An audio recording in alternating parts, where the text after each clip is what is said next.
flowers? Happy anniversary. God, don't I have a star on my face and a nasty t-shirt on. I have a star on my face and I have on a big old t-shirt. Okay, do the superstar thing then. No. Do it. When I get nervous, I smell my pits. Have you seen that? Have you seen that movie? Sometimes when I get nervous, yes, I stick my hands under my arms and then I smell my fingers like that. You're Thank fine. you. Happy anniversary. Thank you. Come on. I'm going to use this whole clip. That was good. It was great. My underwear's on inside out and I have a star on my pants. People on your I pants? mean, on my face. The people want to see you. The people want to see you. Wow, an orange bag? An orange bag. I love everything about you except the things we've already discussed. All right, 1, 2. We're still not going to be able to see what it is. Some paper. Some tissue paper. Always wanted it. Bag. Something in the bag. What is this? I can't even guess what this is. Oh, that's weird. I figured it would be... Wow. Hermes casual belt. Now you can switch your buckle to Woo. that. I'll get you something. I love it. Wow. That's a great idea. It's something I need. Give me that pussy. 10 seconds later. And welcome back to the channel, everybody. Welcome back to a new video. And yes, it's been a few weeks if you've been watching. I've just been posting shorts, and thank you for the massive views. I mean, millions and millions of views on my shorts recently, which are blowing up the subscribers, and the channel's just growing past 50,000 subscribers just a few days ago, which was pretty awesome. Never thought that would happen, so we're going to keep growing this channel and doing some amazing things and continue with the great content. But today we're going to talk about the most controversial subject, it seems, on my channel, which is financing. Why I finance my cars and why I don't pay cash. And the answer is not just because I don't have the cash. Certainly, you know, to drop $300,000, that's about $100,000. That's $60,000. That was $100,000. The Camry out there was $30,000.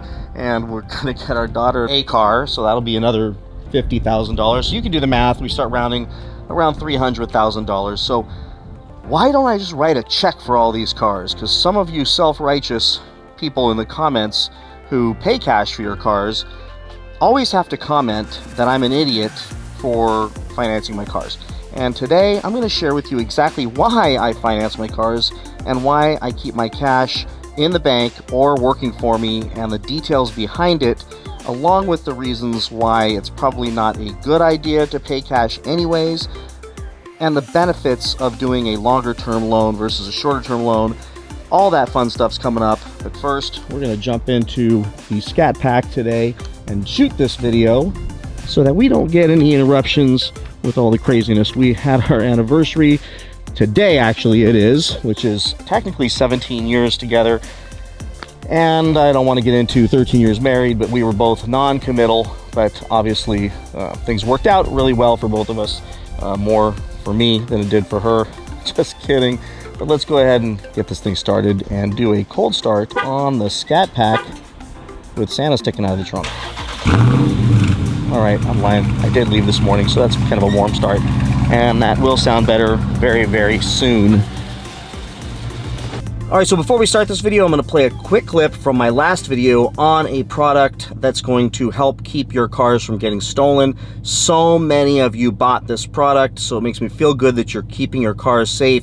So I'm going to play that little clip right now, and then we're going to jump in and start this video in just a moment. Alright, so before we jump in, I wanted to share something with you that I've been trying to get a video about for several weeks now, which is Destroyer1320.com. They sent me this little device, this little piece of metal that is intended to help deter theft of these cars. As many of you know, these cars are, if not the most stolen car in the world, definitely one of the top most stolen cars in the world. And depending on where you live, the likelihood of this car getting taken from your driveway could be extremely high if it's not locked up. Even if it's locked up, we're seeing these cars getting taken from garages, dealership floors, and all kinds of different places. They've even taken people from the car while they're in it. So certainly that would be a challenge if somebody wants to try that with me, for reasons I won't disclose on YouTube. But I will tell you that if it's parked in the driveway or in the garage and somebody wants to take it, right now, based on this scenario, this is a very easy thing for them to do. And I've known this for a long time, many of you have, but this little piece right here is intended to go in and solve a very weak vulnerability that exists. Let me show you. If you pop this out in your Charger or Challenger, then pop this out, there, you end up with this little red cable. And if you pull this cable, it pops the car into neutral. And then they can take this car, roll it down your driveway, onto a flatbed, drag it out of your neighborhood, whatever they want, and you're exposed. What this piece will do is, once you take all this out, which I'm going to do in a little bit, but I'm not going to do a video about it because I don't want to make this a long video, but there is an installation video for this. This will then cover up that, and everything will go back in place, and if they pop that, they won't be able to get to it. And there are videos showing how much they tried to get past this piece of metal to get to that cord and yank it, and they could not do it, preventing them from stealing the car that way. Certainly there's many other ways, but this will stop them from stealing the car. Here's the good news.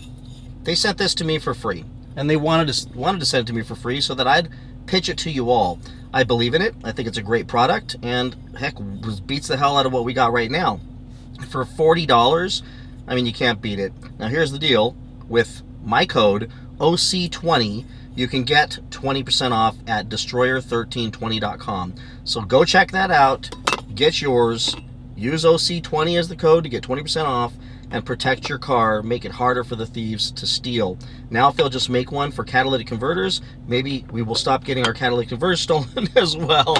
But they have a lot of cool products on destroyer1320.com, so go check it out. I'm gonna get this thing put in, and I'm gonna go ahead and knock this video out. Let's go. All right, so let's get started. So I'm going to jump right in with why I do longer term loans. So many of you have given me some heat in the comment section for doing longer term loans. And sometimes it makes me regret a little bit being as honest as I am. I have told you everything absolutely in the most honest fashion from the day I launched my channel. I don't lie to you. I don't tell you I put, paid cash for a car when I didn't, which lots of people say that, yet you never ever get to see the pink slip.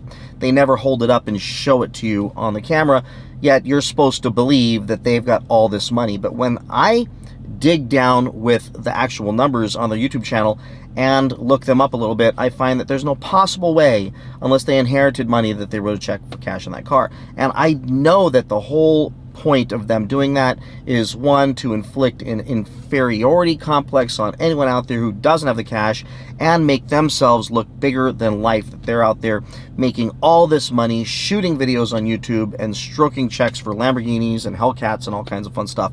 Listen, don't believe everything you see. Don't believe everything you read. Don't even believe everything you hear. Ask questions. Be a little suspect. Be a little cynical like I am. And be realistic. And also recognize that not everybody is in the same place in their life as you. And that's okay. I'm 52 years old. And one guy ridiculed me and said, look at this 45-year-old guy driving a Charger having a midlife crisis. And I'm like, yeah, you're kind of right, man, but I'm 52, so the joke's on you. Thank you. I do think I look pretty great for 52, but of course I have self-confidence, and that's something that's not attractive to the world nowadays. With that said, you're not expected, if you're 25 years old, you're not expected to be where I'm at today. I've got 30 years in an industry that has built a level of income and savings and wealth and retirement accounts and stocks and all these things that took 30 years of me working after getting out of the Air Force to accumulate. So no one should be trying to keep up with me. With that said, I'm not trying to keep up with you if you're already at the place, because you made better decisions than I made, to where you have fat giant bank accounts full of cash and you're out there stroking checks for Hellcats with $30,000 markups because you can.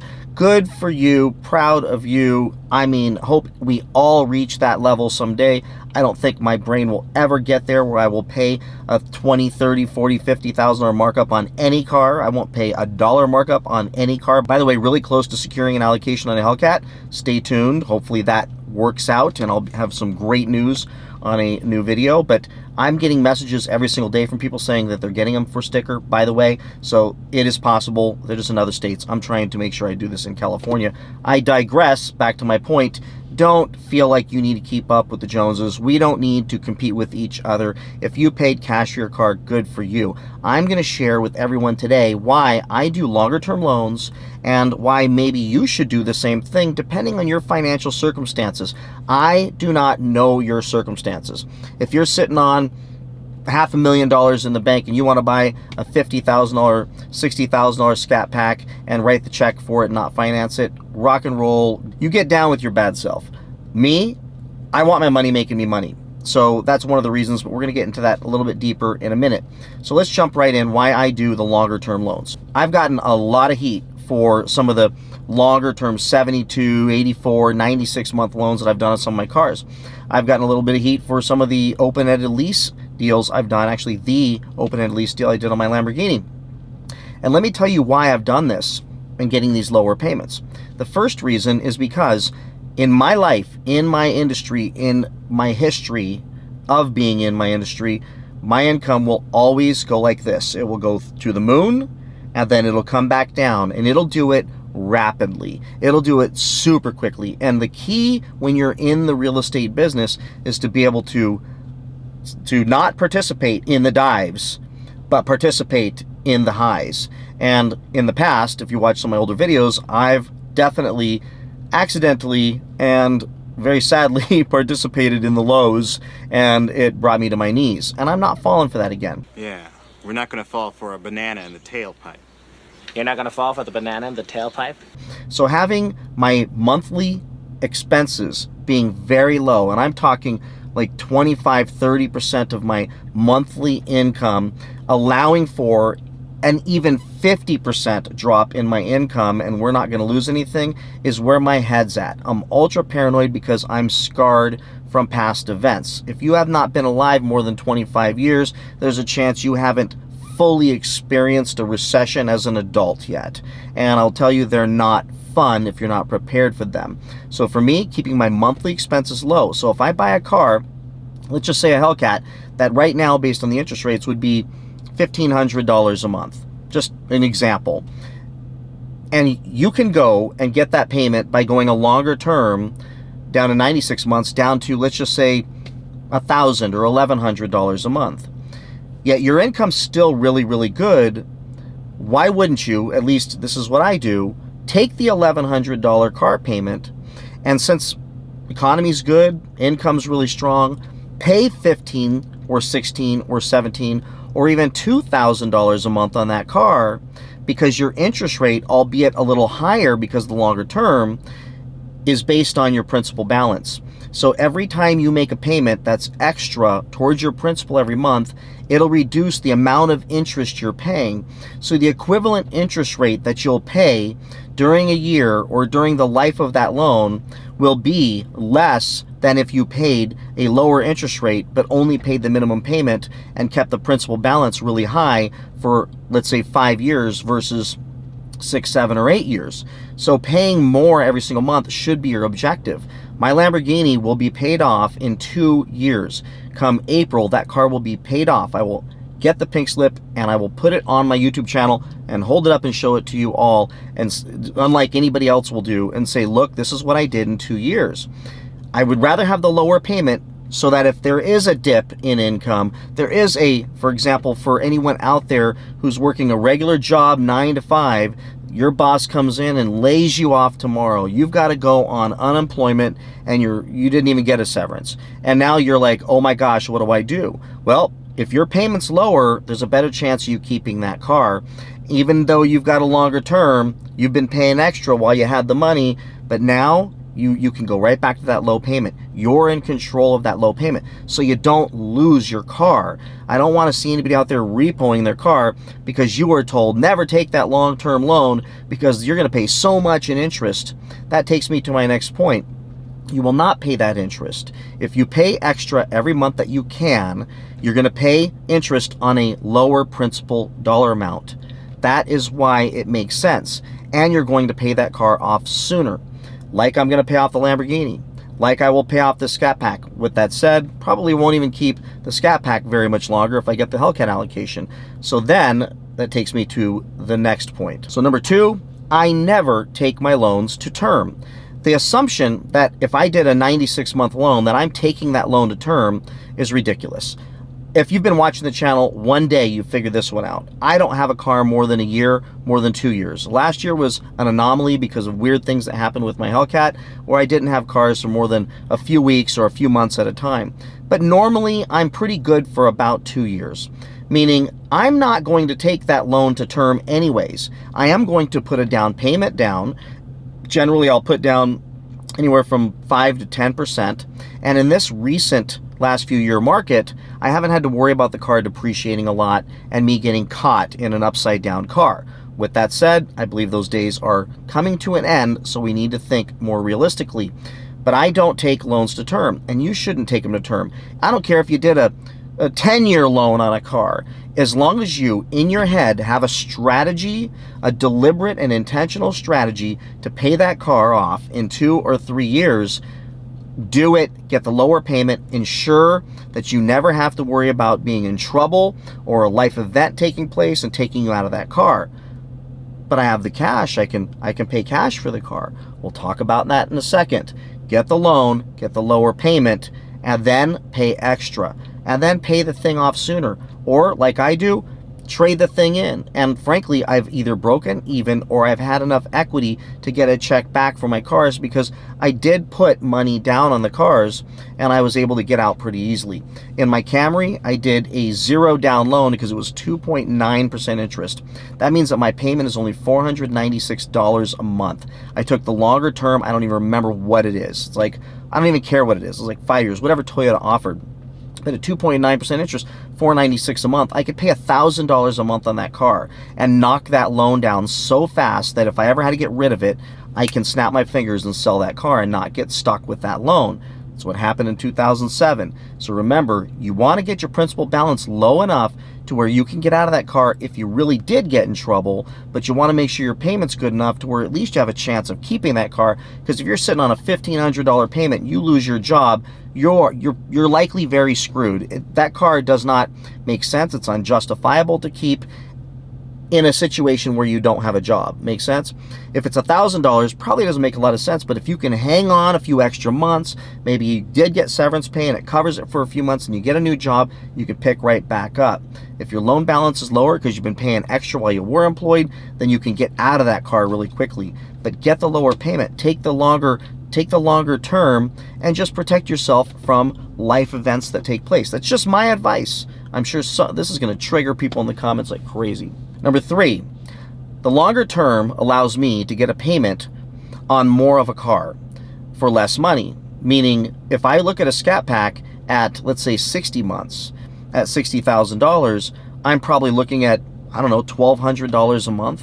But if I can get a Hellcat at 96 months, and the rate's not terribly different, maybe 1% different or so, and that car is $1,100 a month or the same amount of money, why wouldn't I get a Hellcat? For me, it's business because my channel, but it's also time in my life where I want to have fun and enjoy these cars. And I'd rather get a Hellcat for the same exact payment and then just squeeze out the higher payment every month and knock that principal down and then put myself in a good position to get out of that car when and if I need to, or at the very least, pay it off early and I'll have a Hellcat instead of a Scat Pack, which is what I was going to do until I got screwed out of my Hellcat before and my FICO score got pummeled. By the way, if you've been following, my FICO score now is like 741. So I'm perfectly positioned when that new Hellcat shows up as I work out this new allocation idea that I'm working on. And my next reason doesn't apply to everybody, it applies to me.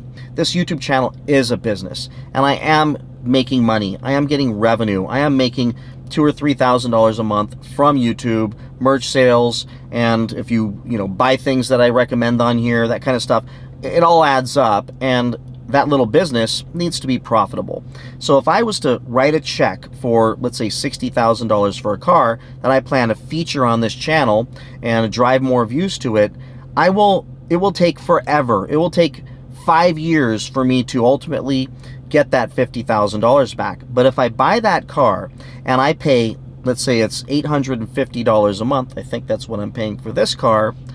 $850 a month, and I'm making $3,000 a month off my YouTube channel, and that, along with some of my filming equipment and stuff like that, and some traveling and things that I do put under the corporation, then it would make sense that I'm going to do that versus pay $50,000, because $850, let's say another $500 or $600, another $1,000 in expenses, I'm profitable every single month. You finance these things. You finance big giant companies. The humongous company I work for right now, we finance things. We lease buildings. We do things that make sense to keep your monthly expenses low, your cash reserves high, so that you can weather the storm or invest in things that will give you a significant return, much better than a car.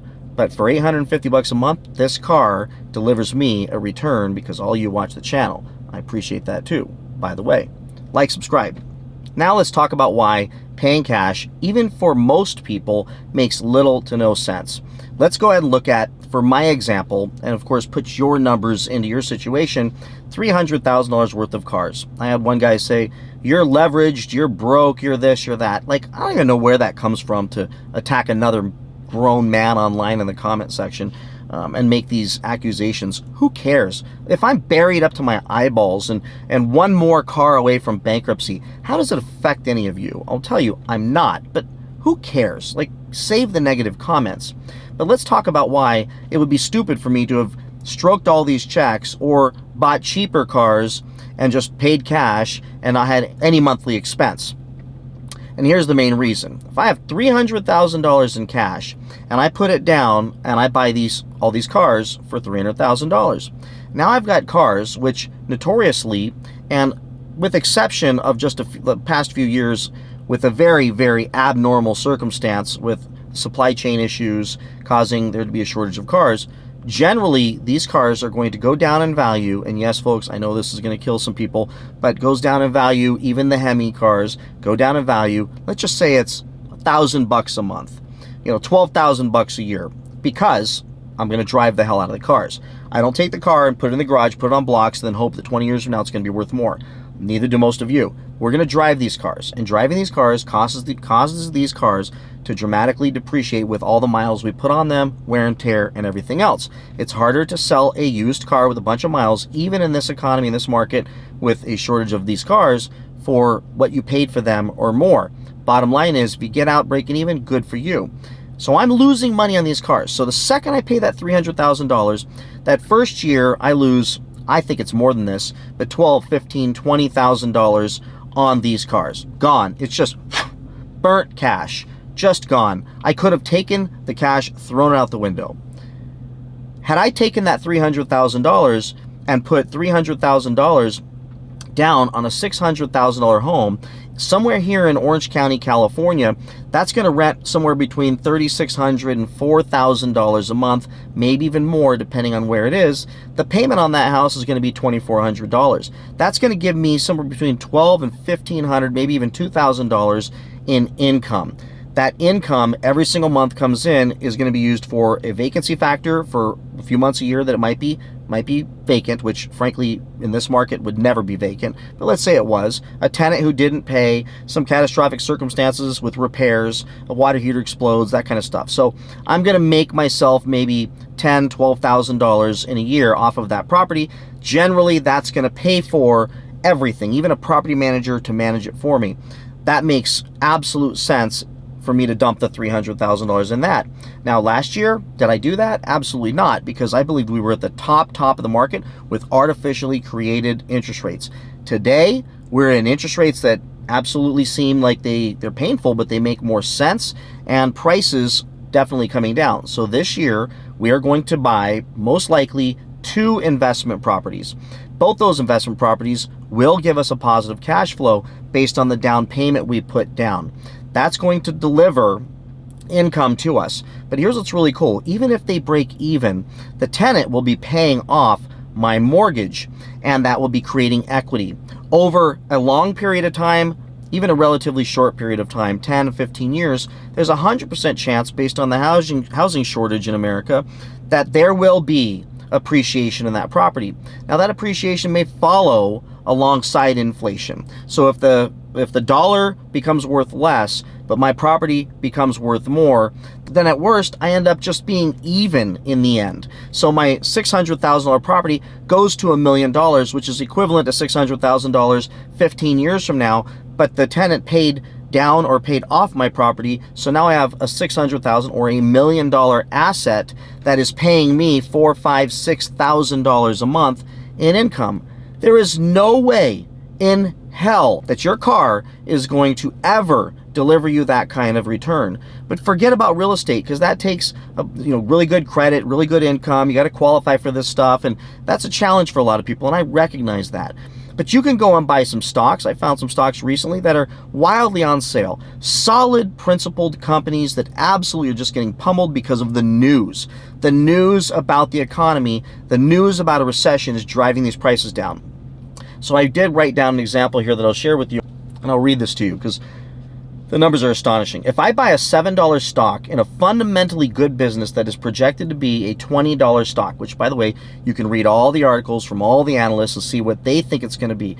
And somewhere in the middle, if they say it's going to be $29 and some say it's going to be $15, then, and based on the economy where we're at today, it totally makes sense that when things return, that's going to happen.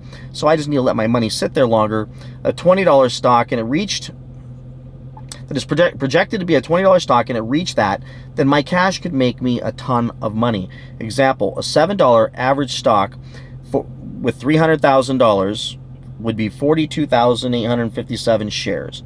3 years from now, if it hits $20, that's a $13 profit. That's $557,000 on top of getting my $300,000 investment back. Even if it only goes up by $3 a share, I'll still get my $300 back plus another $128,000 in profit. The chances that this stock goes down below $7 is minimal because I've done my research and I have friends that are really, really smart that give me advice, because that's the people I try to hang out with and learn from. The chances of the car goes down 30 to 50% is extremely high, and almost, I would say, 100%. Unless you bought a demon, park it in your garage, keep no miles on it, put it on blocks, cover it in a cover, and start up, once every couple months just to make sure it's, still alive. Most of us aren't going to be in that situation. So burning all that perfectly good cash. So my $300,000 worth of cars, if I burned all my cash on that and waited, 5 years from now and just sat on these things with no car payment and flexing to everybody, I own my cars free and clear, that $300,000 is probably going to go down to about $100,000 in 5 years. If I'm lucky, I'll still have $100,000 if I sell those cars. That's ridiculous. Why would I do such a thing? The next example is starting a business. I started this little YouTube business. I bought a camera and I started filming. And in the last 2 or 3 years, I've made $60,000 or $70,000 all in. And that is a little business that turned into something. It cost a little bit of money to start it, and it's helped pay for all these cars. So my cars, like my Dodges, I don't have any car payments on these cars. These cars are paid directly from my corporation account based on the revenue that I receive from the YouTube channel. This is free stuff for me. It's a beautiful, beautiful thing when you think about it. So why would I expend all my cash on that? So why not go out and start a business? Start a deli, start a Subway shop, go buy a franchise of a boba shop. Go get something, drop your $50,000 or $100,000 and get a small business started that'll, and by the way, finance everything so you don't take 10 years to become profitable, and get profitable the first year and create a business that makes you $50,000, $60,000, $70,000, $80,000 a year with that money. This just seems to make more sense to me than going and dropping $50,000 or $60,000 on a car. I know we were all taught by our parents, don't finance, keep your loans low, but the reality of it is we are fortunate to have the banks willing to let us use their money to go and make money. Rich people literally will pay off their house, will buy a house in cash, and then create an LLC, and then borrow against that house, and then go invest that money into more properties, more LLCs, or more businesses. This is what they do. Go watch Will Motivation. The guy's brilliant. He knows how to move money around like crazy that way. This is smart stuff rich people do. They don't go out and drop cash on a car that's going to be worth less money. It just absolutely doesn't make sense. A guy made a comment that he just doesn't like to be a slave to the bank. How are you a slave to the bank? The way I look at it is the bank has much more to lose than me. If the economy goes down in flames and I go down in flames with it, I lose my job, I can't get back up for, let's say, a year. It takes me to get back up. I got to feed my family, screw the car. I go drop it off at the bank, voluntary repo that sucker. They come after me for $5,000 or $6,000 in negative. I go bankrupt on everything. The bank is out. Who was a slave to who? They were giving me their money, taking most of the risk. I'm out my down payment. They're out everything. I just gave you the most catastrophic scenario. We are not living in Dubai or some other country where if you don't pay your bills, you go to jail. In this situation, if something horrible happens in your life, you lose a family member, a spouse, somebody needs to go in assisted living, you need to empty your bank account for that, you can walk from this thing. And it's the bank's problem. Yes, your credit gets hammered, but you know what? Life hits hard sometimes. And sometimes you just got to do those things. And it sucks. I'm not saying to do it strategically. I'm not saying to ever do it if you can avoid it, but things happen to people in their lives. So why wake up one day, you have no cash, but you have a paid off Scat Pack, and you go, shoot, I can't afford any ramen. I can't afford any food. I can't afford any fruit or vegetables. I can't afford anything. I can't afford it, but I got this paid off car. What are you going to do? You're going to go to the bank. You're going to say, I'm screwed. I have no job. I have no money. Would you give me a loan on the car? And they're going to say, yes, it's 30% interest because you don't have a job, and we're only going to loan you 50% of what the car is worth, which is 50% of what you paid for it, and you're going to burn through that in a few months. They're going to repo the car and turn around and sell it and make the money. You're out. That doesn't make any sense. Keep your cash safe. I'm sitting on it. I'm terrified of spending it unless it's going to go out there and make me money. It's a longer video, folks, but I really, really hope that this helped somebody, at the very least, learn something.